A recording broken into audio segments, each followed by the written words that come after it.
Kerajaan mengumumkan tiada kenaikan kadar tol sepanjang tahun 2026 melibatkan 10 lebuh raya utama di seluruh negara, satu langkah yang mencerminkan komitmen berterusan kerajaan dalam melindungi kebajikan rakyat.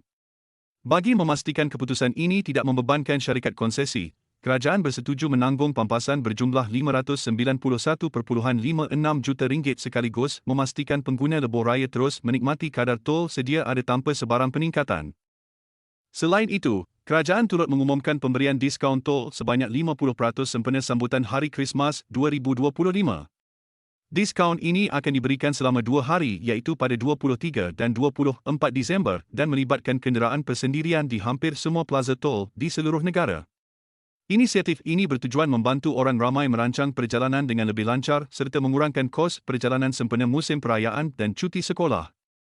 Langkah-langkah ini selari dengan aspirasi kerajaan Madani yang menekankan keprihatinan terhadap tekanan kos sara hidup rakyat, di samping memastikan sistem pengangkutan negara terus menyokong mobiliti dan kesejahteraan masyarakat. Kerajaan berharap inisiatif ini dapat memberi manfaat langsung kepada jutaan pengguna lebuh raya serta menyumbang kepada pengalaman perjalanan yang lebih selesa dan selamat.